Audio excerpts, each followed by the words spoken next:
Okay तो start करें आज का ये लेक्चर। एक्सरसाइज का ये फर्स्ट सम है। What is the force between the two small charge sphere having the charge. Okay थोड़ा मैं हर्ष क्या डाउट है बोल। सर आई गयो फर्स्ट नो आंसर। ओके कोई बात नहीं चलो।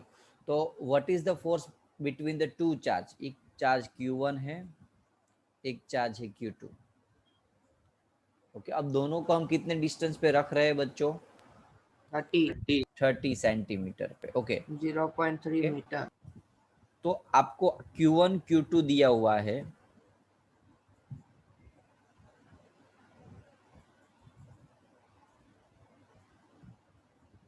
और डिस्टेंस भी 30 सेंटीमीटर दिया हुआ है।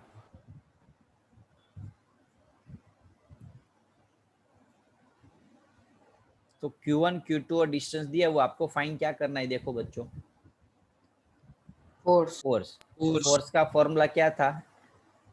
Q1 Q2 upon R square. बच्चों वो 1/4 वाला फॉर्मूला याद मत रखना कभी भी। ओके ये के वाला याद रखना, यानी कि आपको आना चाहिए, लेकिन जब न्यूमेरिकल सॉल्व कर रहे हो के वाले से ही सॉल्व करना, क्योंकि वो इजी रहेगा कैलकुलेशन में। क्योंकि के की वैल्यू डायरेक्टली आपको याद होती 9 × 10। उसमें क्या होगा, आपको 1/4 के अंदर पाई के अंदर एप्सिलॉन 3 वैल्यू करनी पड़ेगी और एडिशन डिवाइड भी करना पड़ेगा, तो टफ हो जाएगा। ओके बच्चों ये खास ध्यान रखना। Q1 Q2 दिया हुआ है 2 × 10 2 × 10⁻⁷ 3 × 10⁻⁷। डिस्टेंस R कितना दिया हुआ है 0.3 स्क्वायर 30 मीटर में कन्वर्ट कर दे हम, या तो 0.03 भी लिख सकते हो चाहे तो, लेकिन ये थोड़ा इजी रहता है कैलकुलेशन में। कटिंग होना ज्यादा इजी है पॉइंट वाले से। अब आपको सोल्व करना है बच्चों, कर लोगे। ठीक है। क्या आंसर आ रहा था बोलो। 6 × 10⁻³ 6 × 10⁻³ 3 न्यूटन। ओके चलो नेक्स्ट सब।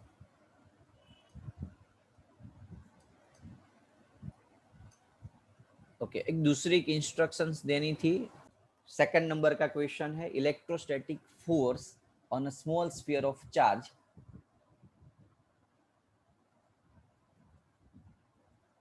0.4 microcoulomb due to another small sphere of charge. एक Q1 दिया हुआ है, Q2 दिया हुआ -0.8 माइक्रोकूलम इन एयर, हवा में है। What is the distance between the two sphere. Okay what is the distance between the two sphere. दूसरी चीज में एक वो भी बताना था। तो Q1 एंड Q2 0.4 माइक्रोकूलम दिया हुआ electrostatic force Q1 and Q2। Okay F की वैल्यू दी है देखो 0.2 न्यूटन। क्या दिया हुआ है 0.2 Newton. So what is the distance between the two sphere. ये दो स्फीयर के बीच में जो लगने वाला जो फोर्स है F, that is 0.2 Newton. So what is the distance between the R की वैल्यू फाइंड करनी। इजी बच्चों। Yes sir. के Q1 Q2 upon R square की वैल्यू निकाल लो।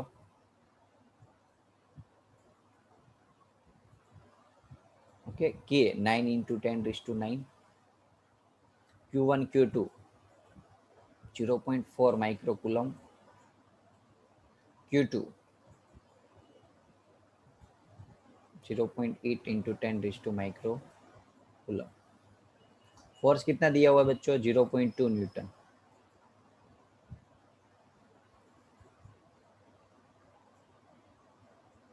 सॉल्व कर लो। क्या है आंसर, किसी ने किया हो तो बताओ। 144 × 10⁻⁴ 100 44 144 ना कि 10044 144 144। ओके 10⁻⁴। 10⁻⁴ तो ये F की वैल्यू मिल गई। ओके बच्चों फर्स्ट का आंसर। यदि कैलकुलेशन नहीं आ रहा है तो अब वो मैं नहीं सिखाऊंगा, या सीखना हो तो बाद में अलग से बता दूंगा, क्योंकि अब कटिंग करना आप इट्स वेरी इजी। आप 12th स्टैंडर्ड में हो राइट, ऐसा टाइम हम नहीं वेस्ट करेंगे। What is the force on the second sphere due to first. बच्चों कॉमन सर सेंस है हजी न्यूटन का। बाकी सम क्या फाइंड करना है हजी 12 आर सेंटीमीटर बाकी sorry r r r find कर। ये R स्क्वायर मिला ना। आर स्क्वायर ने कन्वर्ट नहीं करना। सॉरी सर मुझे लगा कि F मिला, सॉरी R फाइंड करना था। R स्क्वायर मिला तो स्क्वायर रूट निकालो 12 और यहाँ 10⁻²। ओके बच्चों सेंटीमीटर में 0.12 मीटर में था ना डेटा तो। हाँ मीटर एम के एस यूनिट है ना, न्यूटन है। चलो तो ये आर मिल गया राइट। अब दूसरा क्या फाइंड करना है, समझ लो कि आपको पता चल गया कि ये जो एक बॉल है उसके ऊपर दूसरे का फोर्स 0.9 न्यूटन। तो कॉमन सेंस से याद करो F12 is equals to F21, magnitude same होता है। तो force on the second ball के ऊपर कितना फोर्स होगा बच्चों? 0.2 सेम फोर्स। बोलो सम में डाउट कोई? फॉर्मूला बेस्ड एकदम। थर्ड नंबर का डाउट हो तो बता देना हो। Check whether K E square upon G M E और एम पी इज डायमेंशनलेस। ये जो डेटा दिया हुआ है K E square upon G M E M P is dimensionless, क्या करोगे बच्चों बोलो? एक है एमएलटी डाल दो और एक है यूनिट डाल दो। अकॉर्डिंग टू मी एमएलटी से सोल्व करना इट्स वेरी इजी, बट कब? जब आपको एमएलटी आता हो। समझ में आया बच्चों? उसके एमएलटी याद हो। यदि याद नहीं है एमएलटी तो यूनिट से कन्वर्ट करो। के का यूनिट क्या होता है बच्चों बोलो? बोलो के का न्यूटन यूनिट? मीटर स्क्वायर पर coulomb newton metre square upon coulomb square. Okay ये ई है तो ई का यूनिट क्या होता है इलेक्ट्रिक चार्ज का? कूलम स्क्वायर होगा बच्चों। आना बोलो।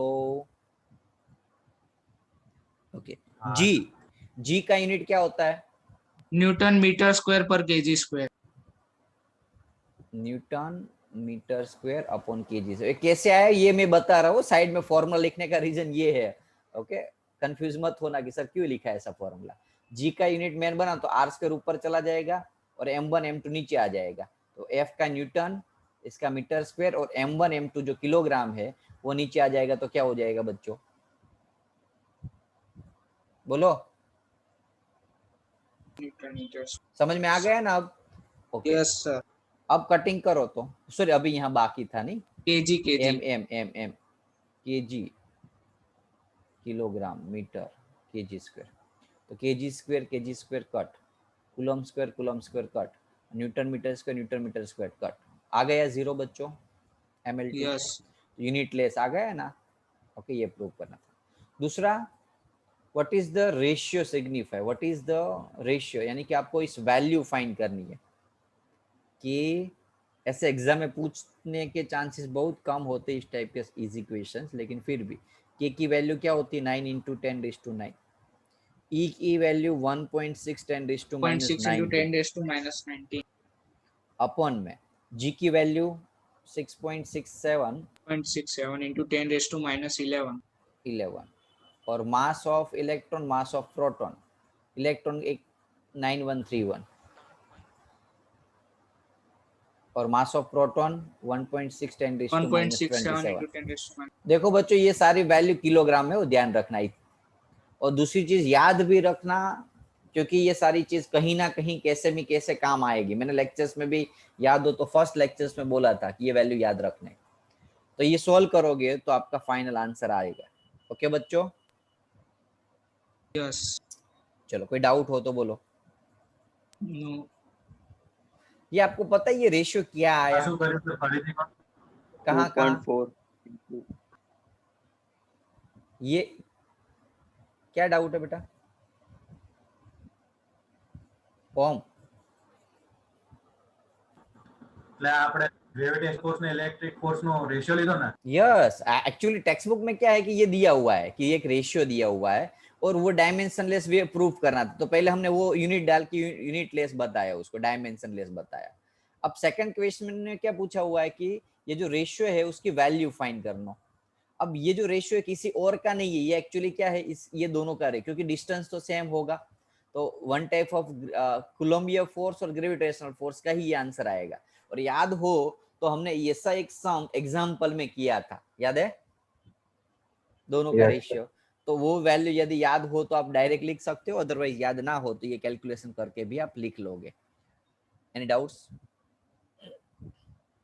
No sir. Next question easy exercise के, इतने भी हार्ड नहीं है कि आपको प्रॉब्लम्स हो। Explain the meaning of meant electric charge of the body is quantized. अब वो theory quantizations की लिख लोगे, explanations, theoretical concept है. Yes, sir.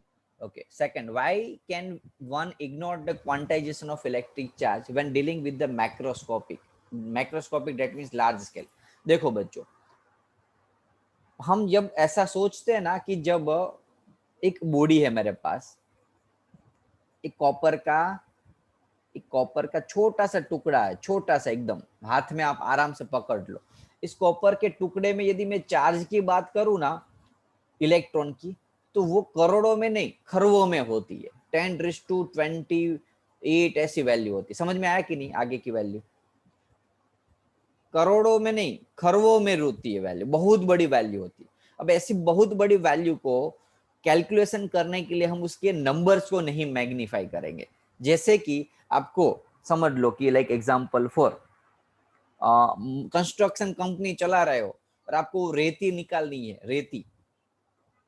समझ में आया? तो अब रेती के दाने कैलकुलेशन करोगे कभी? नंबर. ओके, कैलकुलेशंस के अंदर हम उसको, जब हम लार्ज स्केल पे बात करेंगे, लार्ज स्केल पे, तब हम उसको कोलंबिया फोर्स में बात करेंगे, या तो उसके वेट के फॉर्म में या दूसरे कोई क्वांटिटी के फॉर्म में बात करेंगे. तब वहां ऐसा नहीं बोले कि इसके अंदर करोड़ इलेक्ट्रॉन है या थाउजेंड्स इलेक्ट्रॉन है या खरब इलेक्ट्रॉन है.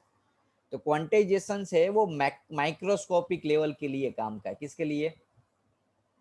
माइक्रोस्कोपिक. जब बहुत छोटी चीज की बात कर रहे हो, तब जब बहुत बड़े लार्ज स्केल पे जब बात कर रहे हो, तब चार्ज हमारे लिए क्वांटाइजेशन का कोई मायने रखता है. अब इसके अंदर हम मायने रखेंगे ही नहीं या कैलकुलेशन करेंगे ही नहीं.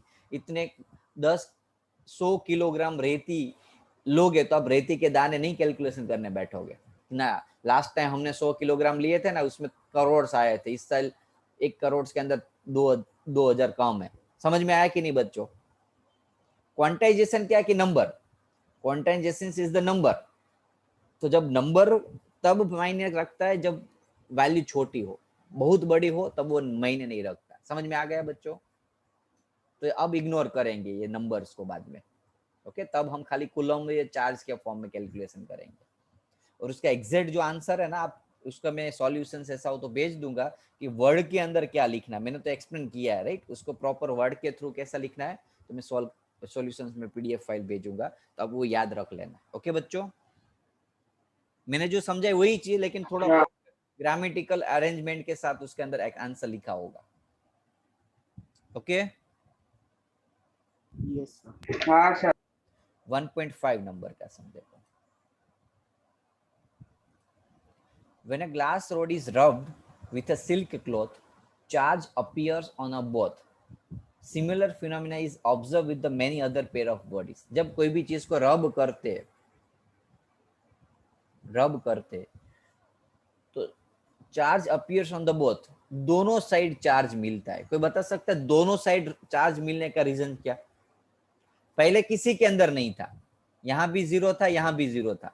रब किया तो दोनों में चार्ज जनरेट हुआ. यदि चार्ज एक जगह से दूसरी जगह गया होता तो एक जगह पे होना चाहिए ना, एक बॉडी के अंदर होना चाहिए. दोनों में चार्ज होने का रीजन क्या है? बहुत इजी आंसर है. कौन बता पाएगा? बोलो.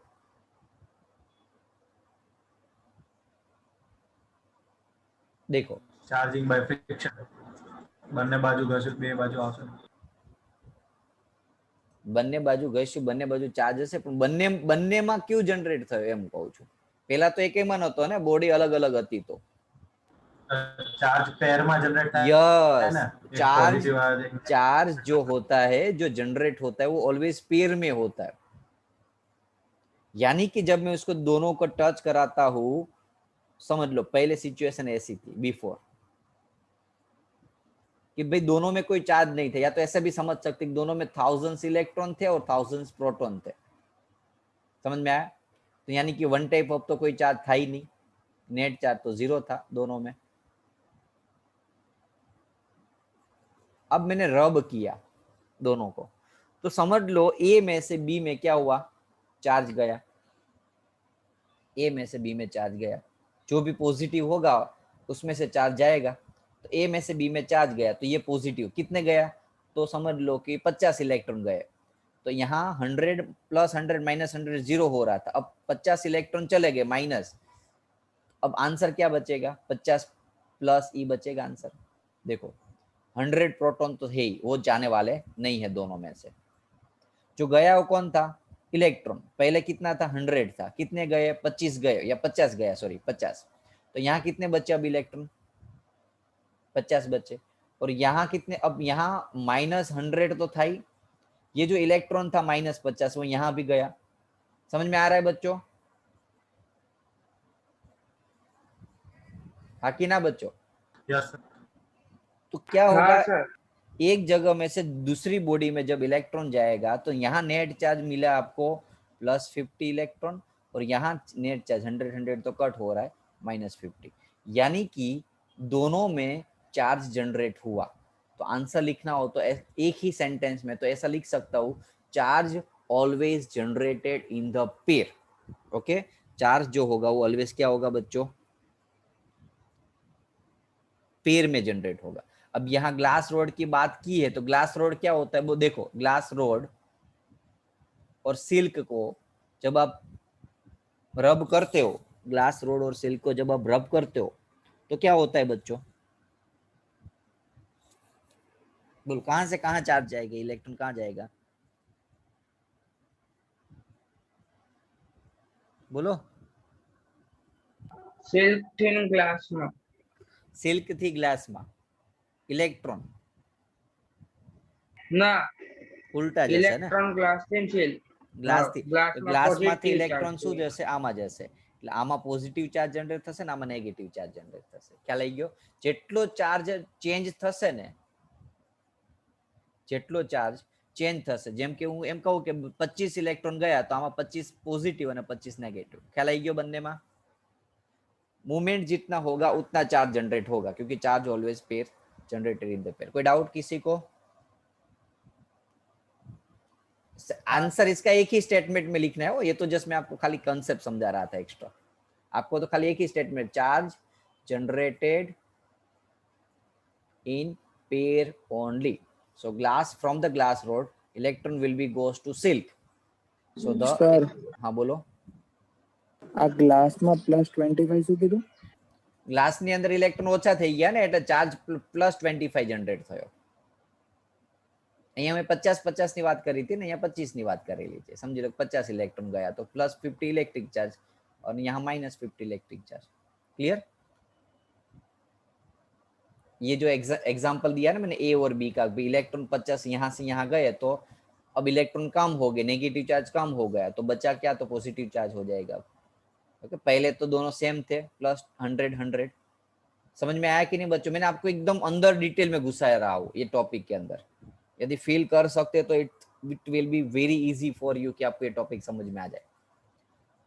हाँ कि ना? Yes sir. ओके, मैं चाहूँ तो ऐसा बोल सकता हूँ, रब किया तो +25 यहाँ +25 यहाँ, लेकिन एक्चुअल रियलिटी ऐसी नहीं। रियलिटी में तो ऑलरेडी चार्ज बॉडी में होता ही है, कोई भी बॉडी में।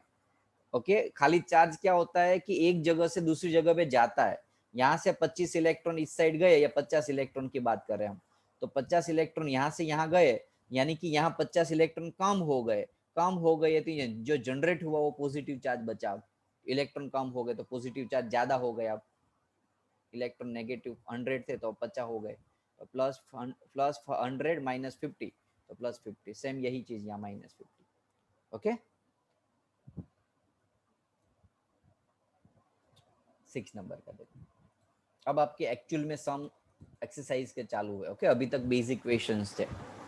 4 charge are located in the corner of square. मैंने याद हो तो एक चीज बताई थी, सिमेट्रिकल बॉडी के अंदर यदि इक्वली चार्ज डिस्ट्रीब्यूट हो रहे साम सामने तो इस टाइप के क्वेश्चन के अंदर आंसर ऑलवेज ज्यादातर केस में 0 आता है।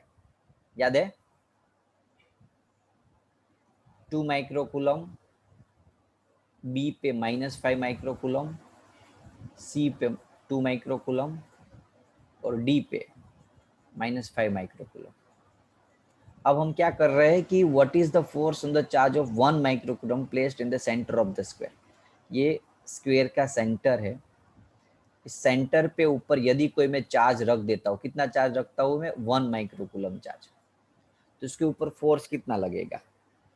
कॉमन सेंस से डायरेक्टली भी आप थियोरिकल आंसर दे सकते हो क्या? यदि यहाँ पॉइंट ओ दे दूं तो force on the O due to B is equals to force on the O due to D। दोनों सेम और ऑपोजिट डायरेक्शन वाले होंगे, यानी कि एक दूसरे की इफेक्ट को क्या करेंगे बच्चों, कैंसल। कैसे, समझो। अभी इसकी बात कर रहा हूं। यहाँ चार्ज है, ये नेगेटिव है, ये पॉजिटिव चार्ज रखा हमने।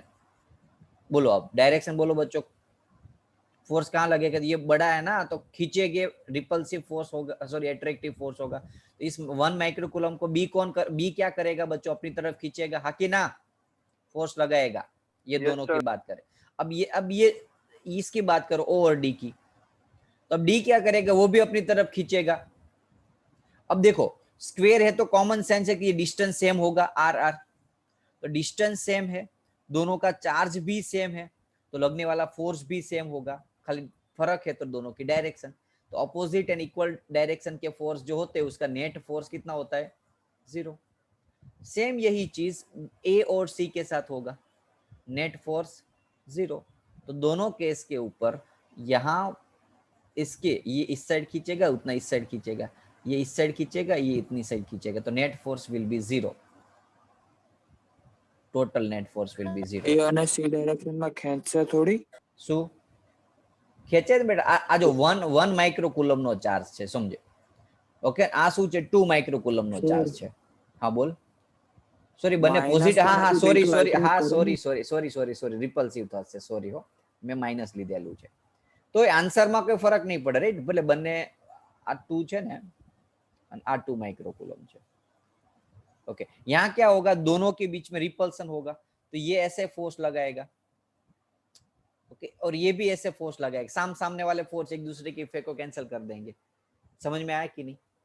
यहाँ ये ऐसे फोर्स लगाएगा और ये ऐसे फोर्स लगाएगा। यहाँ उल्टा हो रहा था, बाहर निकल रहा था, अट्रैक्टिव था, और ये रिपल्सिव फोर्स है। समझ में आया बच्चों? डायरेक्शन हाँ कि ना?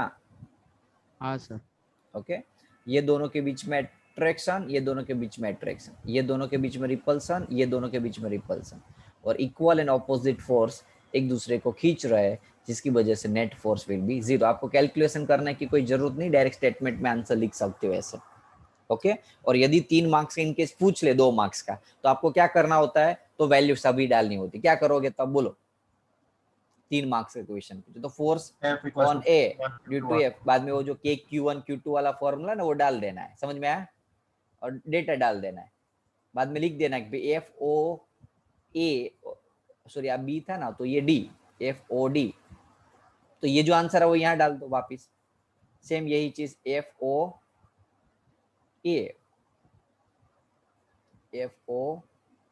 ऐसे पूछेगे नहीं, लेकिन फिर भी पूछ ले तो आपको लंबा खींचना हो 3 मार्क्स के सम के अंदर, तो ऐसे खींच सकते हो। ओके बच्चों, बाद में लिख देना है कि भाई FOB is equal to minus FOD, FOA is equal to minus FOC।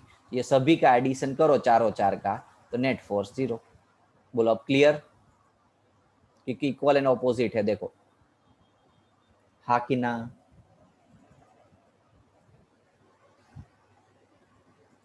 ये जो मैंने बताया वो 3 मार्क्स के लिए, अदरवाइज आप एक आंसर एक स्टेटमेंट में लिख सकते हो डायरेक्टली ये से। क्लियर बच्चों? हाँ कि ना बोलो? Yes sir. तो एक काम करो, रीज्वाइन कर लो Yes, sir. लेक्चर्स को रीज्वाइन कर लो जल्दी से, चलो।